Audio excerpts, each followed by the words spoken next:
I've been on my decluttering journey for more than 6 months now. I thought it would be nice for me to share the things I've learned. Decluttering is not like a math problem where there is absolutely a correct answer. It's not 5 plus 5 equals 10. How much we choose to declutter is determined by so many factors. It's all so individual. And I think it's just fine. It's just fine. Where we make the mistake is when we get critical of others and we think that ours is the only way to do it. If you find that you relate to any of this, you might want to think about subscribing. Here are the categories of items that I will not declutter. Maybe some of these will ring true with you, or maybe some of these will just be like, I don't agree with that at all. It's okay.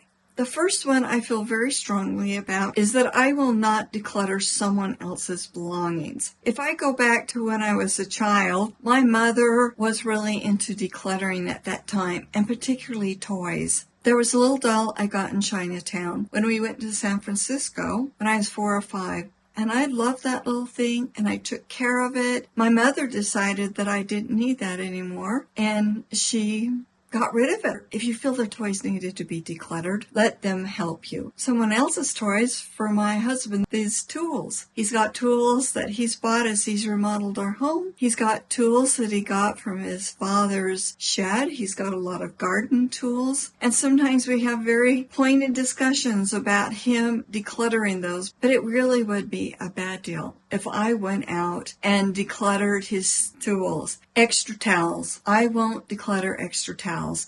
And I have made this mistake. When I first started on this decluttering journey, I thought, I've got way too many towels. My husband warned me against doing that. He said, we can use those towels for so many other things than use them cleaning in the garage. And so I kept some, but I donated so many of them, and I have regretted that. For one thing, towels are expensive, and they have so many uses. I won't declutter extra toiletries and makeup and backup soaps and shampoos and those types of things. But again, they are expensive, and if they work for me, I just would never declutter them. And I always have a policy of keeping backups of certain types of things like body washes and the makeup I use. The makeup I use mostly has to come from somewhere else. Because I am 66 and I'll be 67 in just a couple of months, my skin is different than it was when I was younger. And so I buy some makeup and some different foundations that are meant for someone my age, and they don't get collected in the pores. They're gentle on my skin. They're easy to use. They last longer. And so I always make sure I have some extras of those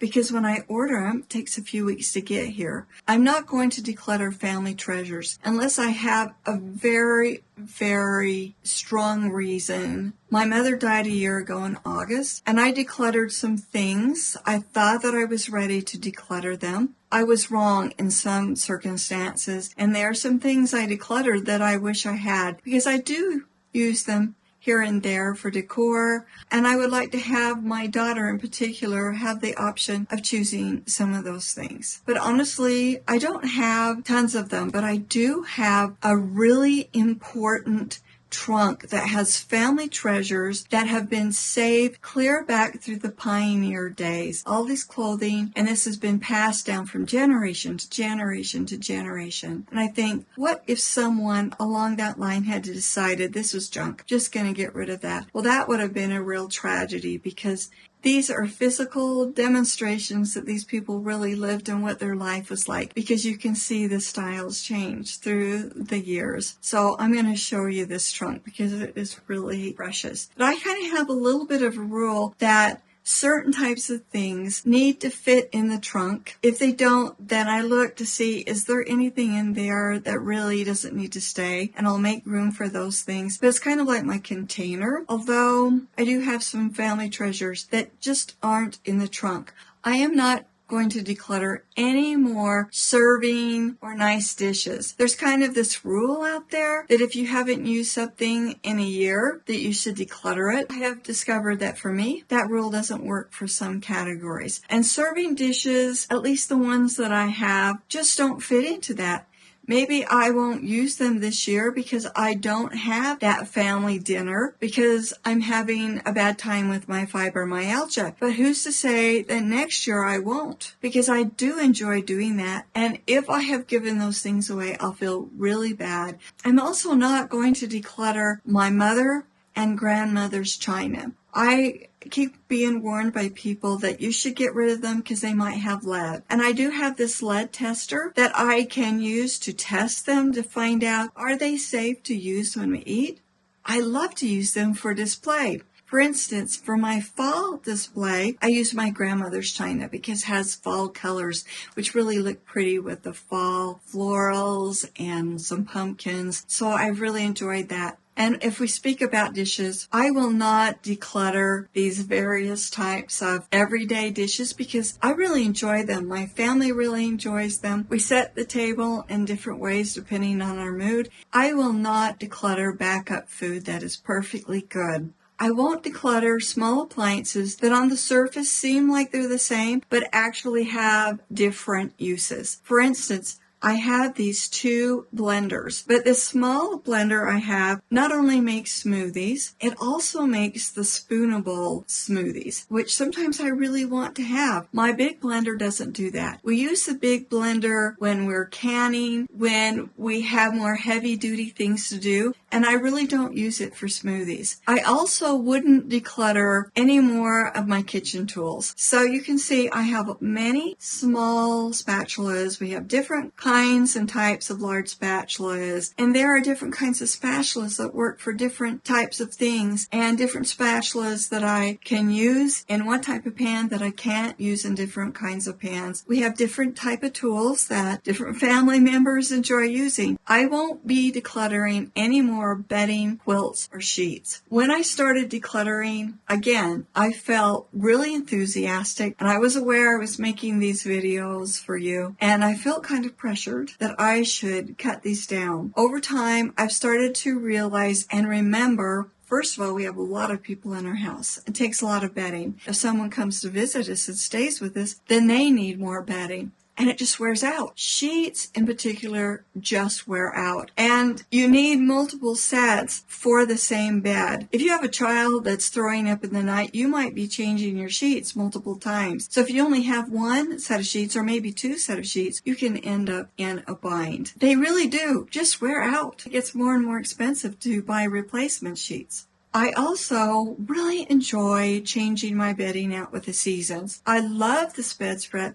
I get tons of compliments about this bedspread and people wanting to know where I got it. I bought it from Amazon 4 or 5 years ago. I'll put the link in the description in case it's something that you're interested in. It's worn really well, but one of the reasons it wears really well is because I only get it out in the summer. When it gets to be fall, I need something warmer. I have a really nice fall set, and I bought myself something that was really kind of special last fall after my mother died, and I just wanted something that was really cozy and that I enjoyed the colors, and I just love looking at it. So when it cools down, probably in September, you'll see this bedspread change out. I have a couple of options that I use during the holiday season. I've kind of collected them, and so when it comes to the holidays and I get in the Christmas mood, I pick one of those and I put it on my bed, and then I come in my room and I just enjoy seeing the change. After the holidays, I just get in the mood for something a little quieter. I have a gray stripe one that I sometimes use. I have a white one that I sometimes use. To me, it feels foolish to declutter those. Since we're talking about decorating, let's talk about home decor. When I started in January, I really decluttered a lot of things. My mistake was that I decluttered that stuff too soon. I have since learned that you shouldn't declutter home decor until after the season. So maybe you have discovered when you're decorating that you just can't make yourself use it. You can't imagine that you'd ever use it because your style has changed so much. That would be a good time to declutter it. But even then, you might find that someone else in your family really loves it. Spare parts. I'm someone who sees all these little random things in the junk drawer and around, and I don't have any idea what they are, and my tendency is to throw them away. But my husband always knows what they're for, and he'll go, oh, that belongs to this and this, and he keeps the spare parts. Sometimes kind of annoys me, but it's just because I don't understand. I bought these bookshelves over here because As I explained in the last video, I had to take everything off the bookshelves in the office because it is now a bedroom for my second son. And I decluttered a lot of it. I didn't have some shelves for the things that I kept. So I found these bookcases on Walmart for $25 a piece. And so you have those little parts that go under the shelf that hold the shelf up. Well, on one of these, I was shorted one of those pieces. So I asked my husband, what am I going to do? Could you get me another one? He says, I think I have something. He went down and he had something that looked just like it, but it was the wrong size. And I thought, okay, we're going to have to buy another one. He goes, wait a minute. I think I have something else. He came in with 4 of a different type, but they fit in the holes. And they solved the problem. I would have thrown those away. It would have cost us money. He saved the day. He does that so much. I have seen some creators and some authors of some books really firm on this. They would not keep extra office supplies. I even saw someone say you should only have 2 sticky pads at a time. Well, for one thing, I thought, well, they don't come like that. They always come with more than 2 at a time. And even 3x5 cards, they kind of go in and out of the rotation. I had some and I hadn't used them for years. And I remember thinking one time, well, maybe I ought to get rid of those. I'm not using them. But my little voice inside my head said, don't. And then I've gone back into a period of using the 3x5 cards. I keep notes to myself on my desk, things that I always want to remember. I have different kinds of pens and pencils that I really like. I buy them in bulk because I go through them so quickly. I don't like the rule about getting rid of something if you haven't worn it in a year, because I have found that's not necessarily true for me. For instance, I have some raincoats. The reason I keep them